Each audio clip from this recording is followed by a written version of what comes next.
My husband's gonna order me a cordless camera. I sent him a link. I said camera, microphone, and I said, please, could you get me one that doesn't have a string? This is clear. I hope the other one will be as clear. So I sent him a link, and it's Discovery Vitality double points today. So we'll buy one and take a lot, and I really hope it works.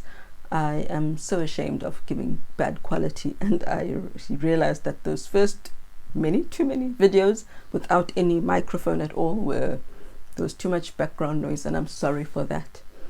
I want to do my best, though I can't give like what other people give you. So here we are. This is another beginning. The video I'm about to post has a beginning, but this is something that just happened today. My daughter Amarissa went missing behind a tree. Let's rewind. She disappeared, and she's run away before, and was brought back by someone who found her and her brother. She convinced him to join her. So immediate thought was, she's gone again. Her excuse was, I was going for a walk. And that's the thing, how do you get angry with a child whose thinking capacity is not the norm or average for their age? You can't get angry with them. So she was missing. Her sister wanted her to come and do something with her, and she was screaming and crying. So I went to go look for her sister. I couldn't find her anyway.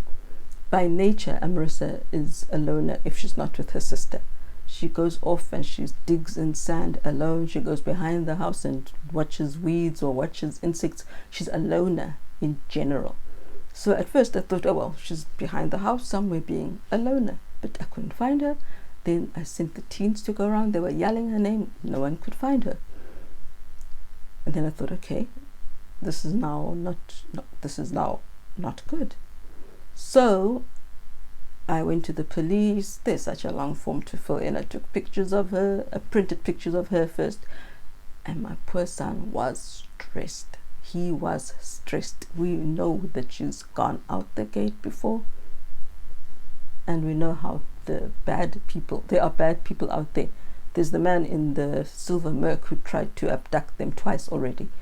Tried to get them to come into the car so he could abduct them. So that's what was going through his mind. What if? It's not that she would be in danger per se, but if she gets away, too far away, she won't know how to get back.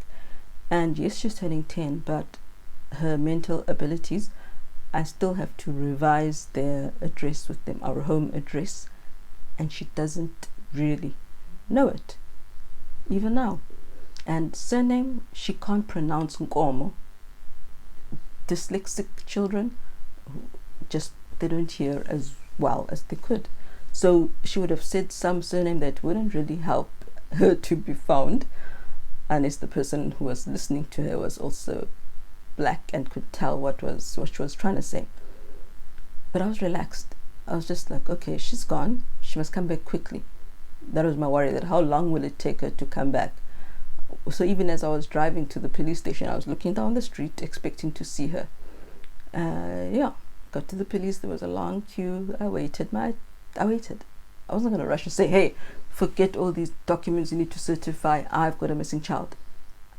Before we left, while I was recording, her sister had been terribly in tears because she couldn't play with Amy, my 5-year-old. She said, so what are we going to do now? Amy's not here. So I said, okay, we will kneel and pray. We'll pray, and then I'll take pictures. I'll print pictures and go to the police, and then I'll come back and you will go in the car and look for her, because my body wouldn't have allowed me to drive around. But that's the thing, I figured we will find her around here, or someone will find her and then say we are terrible parents. We need to get her quickly. If you see people's messages that I send messages to, that was my thing. We need to get her quickly before someone else gets her. Then I get a phone call as I'm filling in the forms at the police station. She was back. And this is what is unsettling. Remember when she was hospitalized for seeing things, except she wasn't seeing things, and she just wanted to be in hospital because she gets attention from a doctor in hospital. This time she was missing because she had gone in anger. She was angry because she couldn't find her backpack. Now this is what happened to make my children so upset, my teenagers, because my daughter Ella told me, well, the last time I saw her, she'd asked me where her backpack is, and then she went to the toilet. So now you've got a backpack that a child wanted, and then she's gone. That means she has run away. And then both teenagers told me that often, not often, but she has said more than once, more than 3 times, she wants to just go away and go to another house. She doesn't know why, she just wants to go. So that for them was the red flag. She has left, and now what is she finding out there, or who is finding her out there? And I told them, don't worry, she knows the way home. If she hasn't gone far, she'll just come back. But the reasons, yes, the reason was she thought her backpack was gone. Her older sister had told her that if she keeps leaving her backpack lying around outside, everywhere, in here, in there, I will throw it away. This is something I've alluded to before. Teenagers, not all are wise. Not all want to understand special needs. ADHD, part and parcel of it, is forgetting your objects, is leaving things where they are. I mean, if you're impulsive, you'll leave your backpack and go take a book. And if you forget, you're not going to go back and look for the backpack. So I would have never punished her anyway if I found her backpack, as always, outside on the grass. But that's what now was playing in her mind.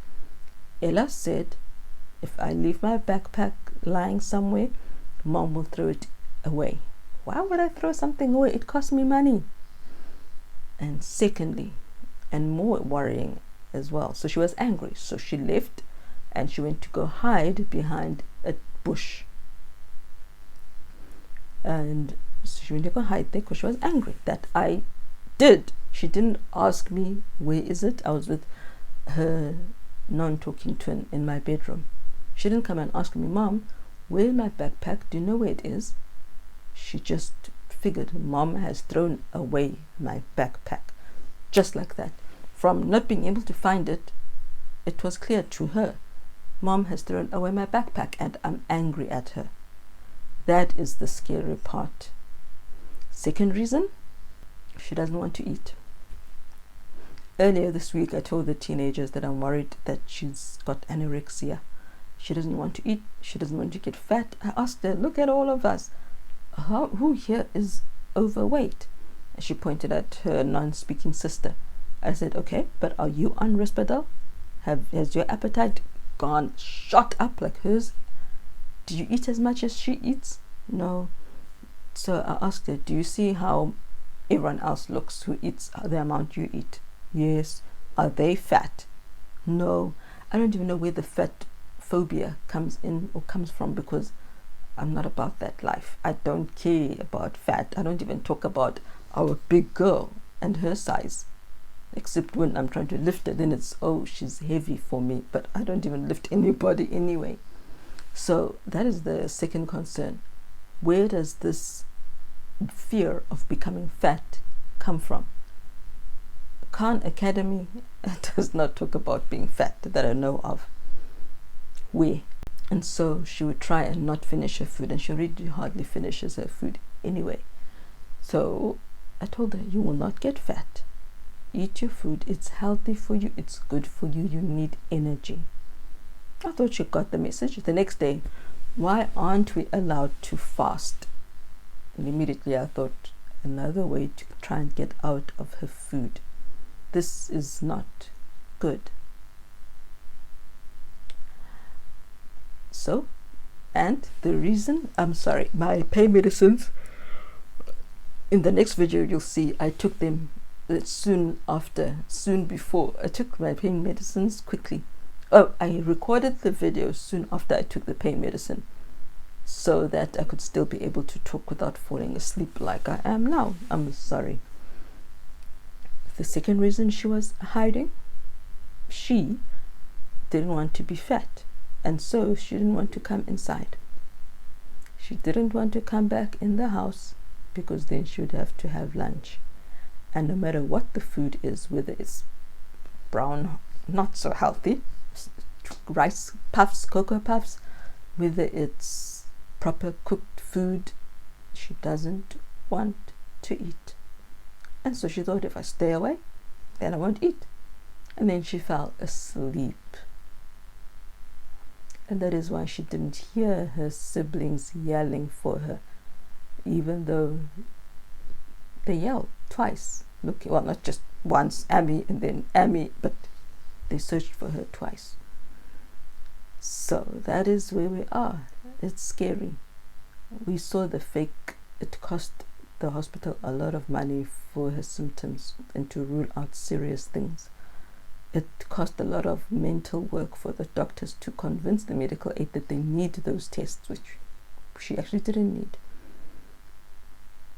And now she's hiding, falling asleep behind bushes because she doesn't want to eat, and because she believed I had thrown something away which I hadn't done, and her anger was that great that her anger said, I'm going to stay away. What happens the next time she opens the gate or goes out the gate like she did the first time when the man on the other block found her? He only knew where she lived because he's walked past and seen them taking a proper walk together and coming out our gate. So that's how he knew where she lived. What will happen the next time? What will happen when it's a person or a man, even a woman, who has nefarious plans? Other people will take her to the police station if she doesn't know her name, or her address rather. But what? What if? What if? I don't even know the solution. I don't even know how to define the problem. And when I ask her, are you happy? Are you okay? She's happy. She's fine. As you'll see in the next video, we even read together. There's no animosity between her and I. And if you watch the ADHD live video, you know that they don't get punishment. They don't get punished. They're not harmed. They're not hurt. I am love. But even though she knows I'm love, she felt angry at me for a crime I didn't commit. And it caused a lot of mental anguish. Her 5-year-old sister was screaming. And she asked, before I left, while I was taking photos, I said, she asked mommy, what are we going to do? Emmy's not here, she's gone. So I said, we'll pray, and then we'll do, as I told you what we'll do. And she said, I want to pray now. I want to pray now. Her biggest brother as well, was so stressed. He felt like I'm dawdling and so relaxed. He felt bad. He really felt so stressed. And even minutes and 10 plus minutes after she had returned, he was still only calming down then. I don't know. The special needs life is not for the faint-hearted. You can't even guess what's going to happen next with any of your children. Anyway, now let's go back into the official Friday video that I had planned for you. Alright, everybody, this is a different kind of roundup because school is school. School is going, honestly, very slowly. In our church, the church founder had said we should do what they call delayed schooling, delayed education, something like that, where you're really only meant to start educating the child formally between age 8 to 10. Before that, they're meant to just play. They can learn through play. We can talk about Noah's Ark. They can use, she even gave an example where you can train their fine motor skills, though she didn't say that part. She just said you can get clay and make a model, Noah's Ark. So they are learning through play. They're strengthening their muscles. Their core muscles are working when they're crawling through tunnels. It's true. Play. Ask any good OT. Play is the foundation that sets your children up for formal schooling. They need that. They need the strength. They need the stability. They need this. They need the stamina. They need this. They need the stamina. But we live in a country where you're not allowed to do what's best for your child's holistic development. We live in a country where you have to do things like everyone else does. Every child fits into the same box, which we know is not true. I mean, even mothers whose children do go to normal school know that that's not true. I have enough friends who wish they could homeschool, who see the value and who see the positive. So, my children, add the fact that my children are delayed, developmentally delayed, emotionally delayed, they have low muscle tone, they struggle with almost, as I said, everything. Same with my 5-year-old. She too, her assessments that I get on the app, she's really bad with a lot. And without those things like using her hands correctly, how will she write correctly? Then she will learn to write in the wrong manner, which will tire her out when she's answering those exam questions. I used to see it with one of the girls at our school, where she wrote in such a funny way that she would get tired, her arm would get tired. But nobody addressed that, because as long as she's in class and she must learn her ABCs and XYZs, yeah. So I have slowed down, and I'm scared, not because of our country. The rules are, they've made a law that you have to register with the education department. That's the now law. Before it wasn't. And you have to register with the education department, and they want you basically to follow the South African curriculum. But here we've been following different curricula. Some homeschoolers do follow the South African homeschool curriculum. Some prefer the American curriculum. So what you then do is, in the past, you could get your GED and SATs together and then apply to university. But they've stopped that option. So you have to get an American high school diploma, and then you apply for it to be converted to a South African equivalent. But in order for you to do that, you have to and then apply at an American, or apply for American, to be accepted at an American university. When the letter comes saying you are accepted based on your subjects and your marks, then you take that in as well with your results. Then they decide if they will indeed convert your American curriculum into a South African one that allows you university entrance. With the British one, with Cambridge, I think with Pearson, Edexcel, whoever they are, it's similar, but you don't have to apply. We don't have to apply to a British university for entrance. Doesn't it cost money to apply at a university in America? I really wonder. So we apply, and so what we do is get it notarized. We get our IGCSE and AS levels, or A levels, our certificates, the copies of the originals, notarized by a notary public, or you have to go to find the head registrar of a public higher education institution to notarize it. Or if you're not in South Africa, go to the SA, South African High Commission, for them to notarize it. So that's how it works. I don't know why I'm telling you all this, except that back to my homeschooling. I know why I told you that. I was saying that the law wants you to do ABC, and now they want you to have professional assessors to assess your children after grade 3, 6, and 9. And they only use the South African curriculum. Now, what happens to all the children who have been doing an American curriculum studying Spanish, or a British curriculum studying something else? The curricula don't match. And so it becomes extremely hard for parents. And I read that one parent, she was given a quote of 10,000 Rand just to have some person assess her child. Whereas for me, I never had any formal assessment. I knew how my children were doing during the years. I would set up my own tests, my own exams. I didn't charge myself any amount of money. And look, they were still able to proceed and finish their school. Their whole school career is done without having these assessors. We don't need them. But if you don't assess, you will go to jail. 12 months or a fine and jail for 12 months. So this has been a very hard knock. It's hard. It's sad. All have to formalize. We have to be formal. We have to follow the school curriculum. And the age now is 5 where you're meant to begin formal schooling. That's the law, as far as I'm aware. You have to begin formal schooling at 5. So I have that push. We have to do this by this stage. We have to do this way. And I hate it because my children are not cookie cutter children, unless the cookie cutter is deformed and not right. They don't fit. They don't fit the mold. So, but at the same time, I feel like I have to.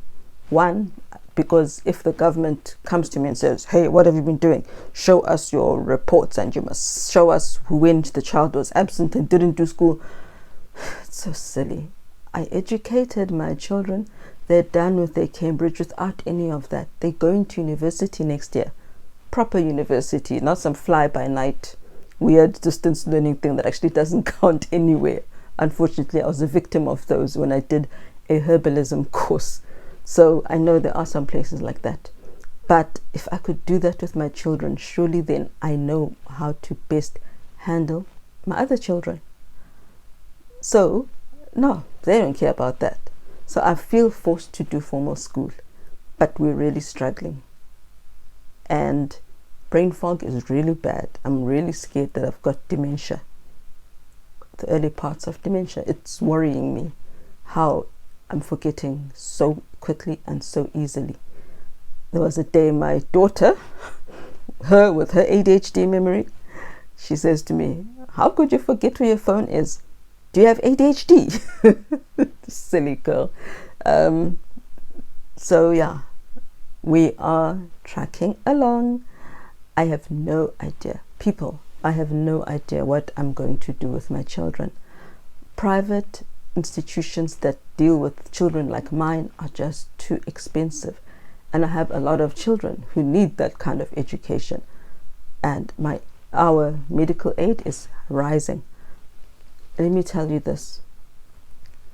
Our medical aid costs just every single month, just for the premiums, what we pay to Discovery Health in total is 30,000 Rand of my husband's salary. And then there are the medications that they don't pay for, or they only pay a bit for. And then there are the therapies they don't pay for. They pay for OT, a little of it, which they return to us. So, but we have to keep giving OT from our back pocket, and then medical aid gives us a portion back into our bank. That's a lot of money, and we are lost. We are lost. So we earn above the threshold for bursaries. You have to earn a maximum of certain amounts, like 600,000. We earn more than that. But when you take away all the costs, we don't earn enough to survive for university for 2 children and all the children. It's just impossible. So I'm stressed. And again, I'm still trying to figure out where I began with this video. I'm sorry, I can't. So schooling is slow because they've got challenges. And I would rather begin with the foundation, the OT. I would rather we did more OT and less bookwork than to keep them sitting the wrong way or making them tired after writing 2 words. What's the point? Let's build them up and then put them in school. So and South African government doesn't get that. They won't understand that. They will think I'm not teaching my child. Though, as I mentioned before, there are others in my shoes. We also do vision therapy. A woman mentioned that, yes, for this entire year, all she is focusing on is vision therapy, which makes absolute sense. If your child can't see what is in front of them, if they're getting headaches from trying to read and decipher what is in front of them, why would you torture them by actually doing school? And then if your child has auditory dyslexia, and auditory processing disorder, it's even harder, because even speech is jumbled up. So they will learn, but they won't remember. Let's work on fixing their cognitive abilities as well. So by necessity, we're doing less formal school, and my body is allowing less formal school, and the harder aspect is my sweet 5-year-old. And autistics know how to love. Many autistics actually do have feelings. They do love. They just love differently, but they do love. The autistic child will come to your room, follow you around, but then do their own thing. That's love. They purposely sought you out and sought out your presence just to be with you. That's love. Looking to you when they're scared, that's love. So my 5-year-old who talks Nene, she is love personified. Mom, I really love you. Or Mom, I love you a lot. She'll just say that randomly. She'll she'll write things, type things. Her love letter is Mom. Mom, Mom written everywhere. And she loves strongly, and she feels hatred against her when no one is hating on her. If you just say to her, if her dad says to her, can you please sit properly when you're praying, she just bursts out into floods of tears as if you insulted her. When I try and now split them up for school, because she herself talks too much, she doesn't understand that. She wants to be, especially with Amarissa, her sister, all the time. ADHD children and adults don't need distraction. Where they are, it needs to be as distraction free as possible. I can't even go and teach them if our helper is washing dishes in the kitchen, because it's just too noisy. They can't focus, they can't think. If they see someone passing by, their eyes are there and they're gone from what you're teaching. And so comes my loving and problematic daughter. She wants to be with her sister. You will give her work to do. She wants to, I know, and I've shared this before, but I'm saying it again. Mom, can you see? I did do my G. Mom, come read this word, while you're trying to teach. If I say to her, Nene, please go and play with Micaiah, she goes in and out, past the desk, or she makes noise outside, or she goes up and down by the glass window. Homeschooling is becoming extremely difficult on me mentally. And Amarissa is tired. Why is she always bothering me? I'm trying to do my school.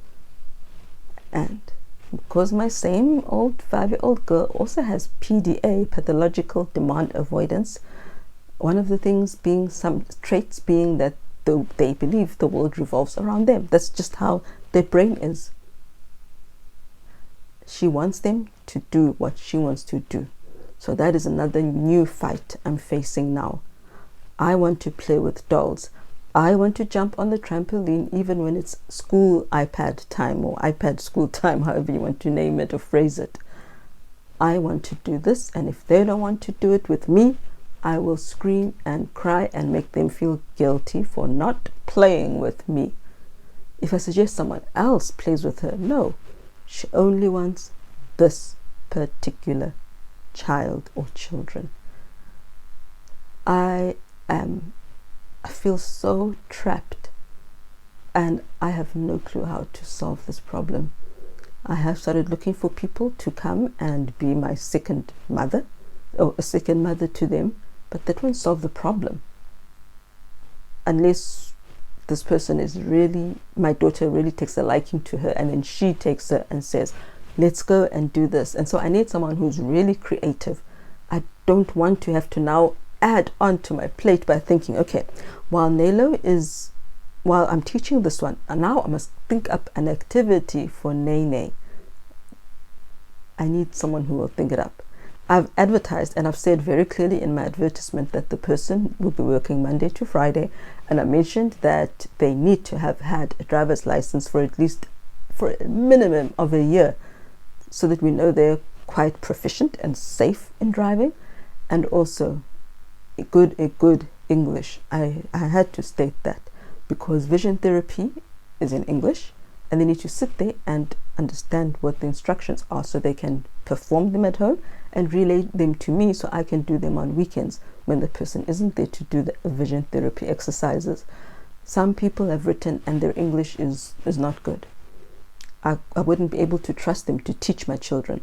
I wouldn't be able to trust them to tutor them, to give the schoolwork to them while I rest after I've planned it, and they wouldn't understand vision therapy.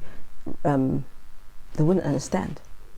So I have to whittle down those people. Some apply and they say, I would be very good at the job, though I don't have a license. But I said very specifically, the person needs a license because they will need to take my children to therapy.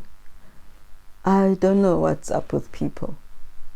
We write those guidelines, not even guidelines, we write those necessities for a reason. So it's been tough. Time is going. They need to have been here to spend time with us, to understand how we work. They need to have a crash course in special needs because they don't get it. One was kind of suitable, a white person, but when I went to their, social media, they have a nose ring. Now, I personally wouldn't mind a nose ring person, but we don't wear jewelry of any kind. And my same old 5-year-old talkative girl wants to emulate the things she sees. She wants to be like the woman who's wearing tight yoga pants at no long top. She wants to be like them. I don't want to then bring into my house someone who doesn't match our values, who my child will want to be like. Their OTs paint their fingernails. She wants to paint her fingernails too. It's already a lot that goes against our principles. So that's where the struggle is currently. Finding people who can drive, who can speak and understand English, and who are available. Some right far away from Gauteng, and I need to have a face-to-face interview with them. They need to spend time with us before I decide that they are the right person. So I'm not going to call someone from far away to come down. I don't have the money for that. And then where would they sleep? I don't have space. And then if it doesn't work, they've relocated for what? So yeah, school is like that. Ankylosing spondylitis. My lungs are not doing well. For a while I've noticed that I'm sleeping and then and I have to breathe in. Like harsh, like take a deep breath in. It's like I wake up and I had no air. Last night, my husband, in the evening, yesterday in the afternoon, I miss my music. When my children all used to take walks in the afternoon, that's when I used to make their supper, and I had time to finally just praise God with my dancing praise music and just be free in God. I miss that so much. I miss just being alone with God and enjoying music with Him. But now my 5-year-old non-talking girl especially doesn't go for walks. Even when they go to the playground, she doesn't go and play. She sits in the car. She doesn't want to do anything. So there are no more walks. And the very same child who doesn't want to walk is the one who's pulling me and pushing me. And I can't be free and sing loudly when she's around anyway. You're self-conscious. Well, I'm self-conscious if she's in the house. So they went away yesterday. I sent them to the shop and I was enjoying my music, except my body doesn't allow me to step to the beat anymore, to dance as much, and my lungs were not allowing me to even sing. Just while walking, I couldn't sing and walk much. I became breathless. I can't keep even more notes, the notes of more songs, as long as the people are keeping them. And it's not like they're prolonging the notes. Even when I'm driving, I run out of breath when I'm singing along. My lungs are suffering more. As you know, At the start, when I first saw a pulmonologist, my lung function was not good. When I next went the next year, my lung function had deteriorated, and I'm pretty sure it's deteriorating now. So last night, my husband has slept with me for 21 years plus. We've been married for ages, and he's heard my breathing. He's been awake when I'm asleep. I'm awake when he's asleep. Sometimes we're both awake. Sometimes we're both asleep. Surprise, surprise. And he's known my breathing. And he's worried because now my breathing is not right. It's not who I am and who I've been. He says it's shallow and fast. Whereas before I'd be sleeping and going,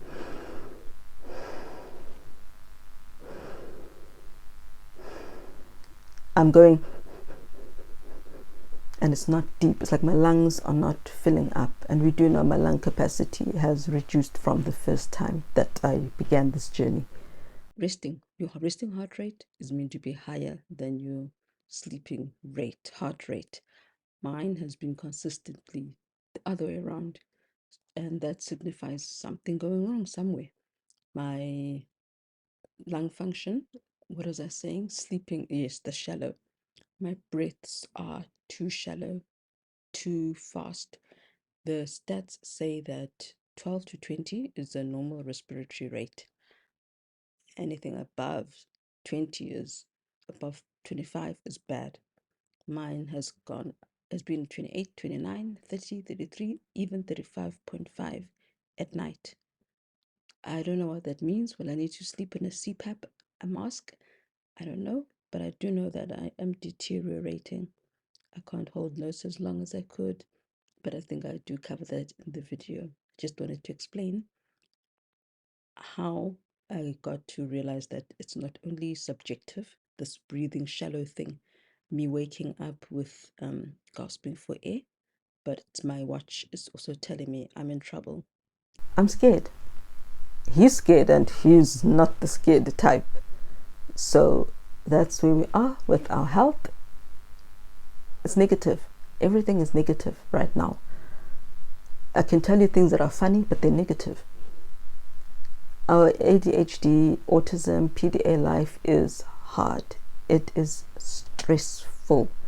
It's not peaceful. There's no rest. There's no rest.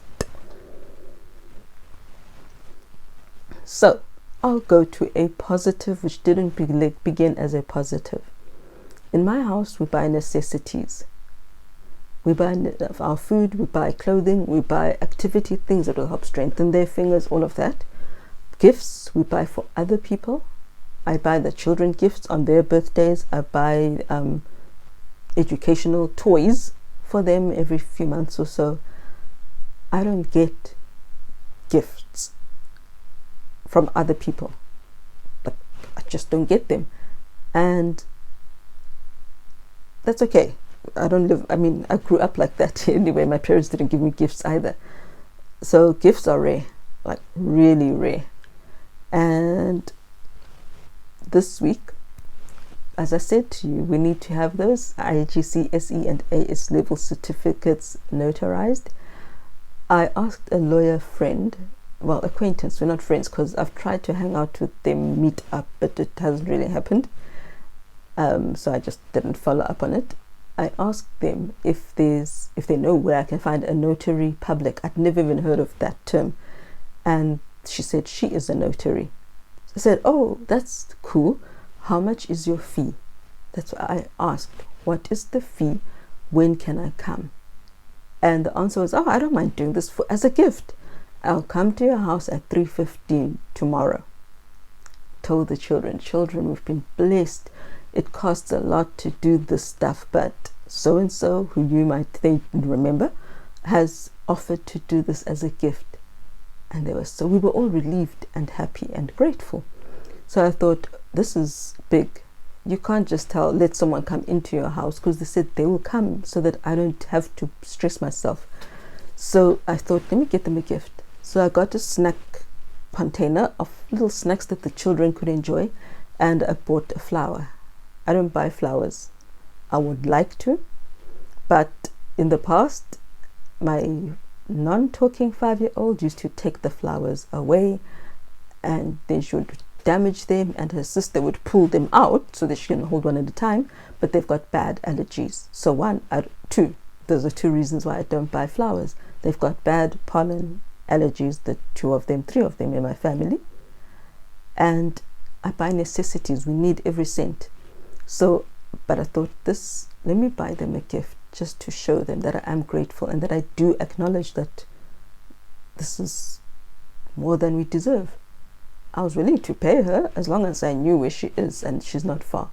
So we bought the flowers. I bought the flowers. Well, it's two on one stem. And I bought the snack box, as I said, carton, tin container, the kind of thing I would love to get but don't ever get, because I like to buy people things I would like. So, unless, of course, I know their choices, and then I'd buy something they want, obviously. We bought it. I made sure it would be delivered same day that she was coming. The things came. I got them ready. She never came. She never sent any message to say she can't come, she's in hospital, she's dying, she's dead, and I know she's not dead. So I know she's not dead. There was no word. In the morning, I'd sent a message saying, "Thank you so much for helping us. You are so kind." She read it. That message was read. She didn't say a word. And in the afternoon, she didn't pitch up. She didn't pitch or say anything. Yes, that same day, nor the next day. So I thought, I don't get gifts. This will be my own gift. I have bought myself a flower, and I'm happy. And for once, my daughter, who loves flowers, didn't take it away. The most she's done today is to just turn the plant to the plant pot. That's all. But she didn't take it away. No one has dismantled it. It was perfect timing. I love the plant, and it was closed up. So I was thinking, yay, I'll be able to see it as it opens up. Not literally sit there in front of it, but I'd be able to see it go from bud to blooming. That was exciting. And the children enjoyed the snacks. And so we've enjoyed that. As my teenage daughter said, she's missing out. She's of a race where they get gifts all the time, so maybe she's not missing out anyway, but we have been blessed to watch it. I have no clue how to pronounce the name, an amaryllis, and what it does is it leans to the direction of the sun or the light, and you just water it once a week, and it did that. I put it on the fireplace where there was light when I put it there, and the next morning it had gone, I'm following the light. So I moved it, and I thought, where else can I put it? Because now there's no sun at all on the fireplace, on the mantle above the fireplace. I couldn't find any light indoors, and it's been windy here, so I was not about to take it outside. And then I thought, let me put it under this horrible roof thing we have in this weird area of our house. The previous owner didn't put roofing and ceiling. He put this it gets hot sheeting, just plastic sheeting, and it gets hot underneath it. It's horrible, but it's just too expensive to build a whole roof. So I said, let me put it there on the table underneath it. And we were all excited because it had started opening up just a little bit. We could see its beautiful cream color. And within hours, it had now straightened up. From there, it had straightened up, and my girls and I were excited. And then today, it had opened up even more. And the other one that had been more closed is now starting to open. It's beautiful. And as my daughter said, well, she's missing out. And that's how it is. Her loss, if it's even a loss, is our gain. I'm enjoying these beautiful parts of God's nature. I really am. And that's where I will end this week. We are watching our beautiful flower changing. My daughter moved it a bit. She said flower, and that was it. I'm happy. I'm happy I kept my flower for myself and my children. I'm happy that it's doing what it's not doing. It hasn't just died. Thank you, Woolworths, for selling beautiful flowers. I love their orchards as well, orchids, and I love flowers. I do. Thank you for listening. I hope you are fine, and if you also are in a special needs dilemma, welcome to the club. I hear you. I feel you. Research states that mothers are more distressed and stressed than fathers when they're raising special needs and disabled children. I can believe it 100%. What is sad, okay, I guess I'm not ending on a happy note, but what is sad is that actually leads to cognitive decline and higher chance of dementia. Isn't that sad? We do so much for a good cause. We love our children with all our beings, and then they might lose us when they still need us, lose us to dementia. I didn't see how high the risk is, but I know for sure that it is high. You are stressed. Your memory is gone anyway. You definitely are not cognitively all there because of all the stress around you. So I will pray. If you are Christian, let us pray that God comes before we lose our minds truly and fully.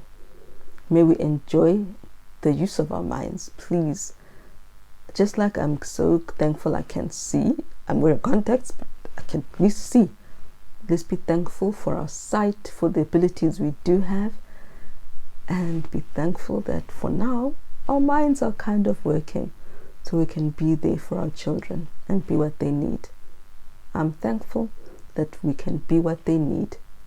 Last night I was in pain, terrible pain.